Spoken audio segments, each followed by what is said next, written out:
آج وہ دن دیکھنے کو بھی ملے کہ جب اسلام کے دعوے کرنے والے فخر کرتے ہیں کہ ہم نے ایک انڈا تو شاید 10 روپے کا ہے، وہاں 2,500 کا کیک لے کے جانا، کرسمس کیک جو ہے، اس کو کچھ تو شرم آنی چاہیے کہ رب کو گالی دینے والوں کو کیک کھلاتے۔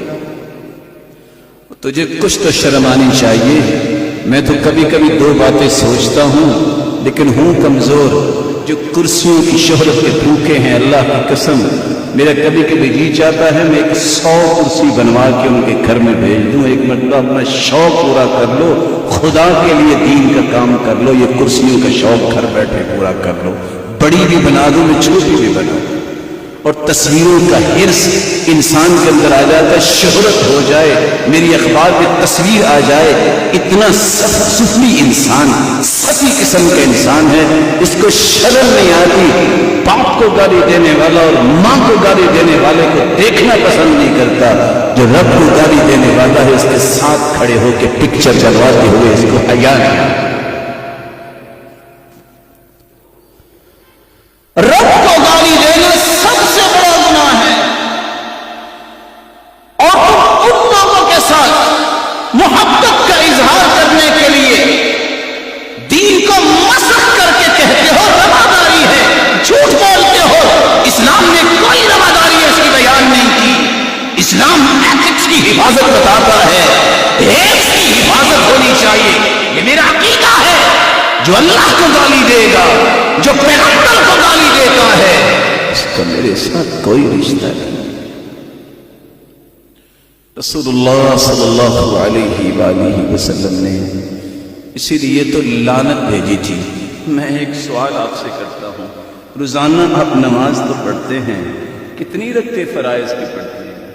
17۔ سنتے کتنی پڑھتے ہیں؟ 12۔ چلو تہجد کو تھوڑی دیر کے لیے چھوڑیے، اس کو بعد میں بیان کرتے ہیں۔ 3 وتر 32 مرتبہ میرا اور آپ کا ایمان ہے، جب تک سورۃ الفاتحہ نہیں پڑھی جاتی نماز مکمل نہیں ہوتی۔ لا صلاۃ لمن لم يقرأ بفاتحة الكتاب۔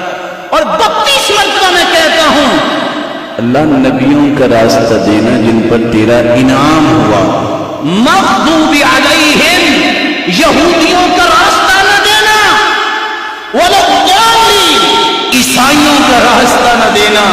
یہ دونوں قومیں ملعون ہیں، ان پہ لعنت ہے۔ ایک طرف تم 32 مرتبہ لعنتوں والے لوگوں کے بارے میں کہو کہ میں بری ہوں، مجھے یہ راستہ نہیں چاہیے۔ کچھ تو شرم کر لو۔ ڈوب مرنے کا مقام ہے کہ نماز سے فارغ ہو کے کہتے ہو کہ میرے بھائی جو رب کو گالی دینے والے ہیں، اس وقت تک تمہاری رواداری پوری نہیں ہوگی۔ تمہاری آنکھوں میں کیا تکلیف ہوتی ہے، تمہیں نظر نہیں آتا کیا لکھا ہے، کس بنیاد پہ تم جاتے ہو، کس دین کا نعرہ لگاتے ہو، صرف چند ٹکوں کے پیچھے اور چند تصویروں کے پیچھے اور چند تعریفوں کے پیچھے۔ اپنے رب کو گالی دینے والے کی بھی تمہیں اب حیا نہ رہی۔ سب سے بڑا گناہ رب کو گالی دینا ہے۔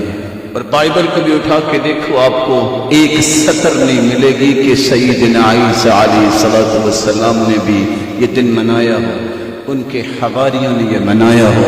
وَمَن تَشَبَّهَ بِقَوْمٍ فَهُوَ مِنْهُ، جو کسی قوم سے مشابہت اختیار کرتا ہے وہ انہی میں سے ہے۔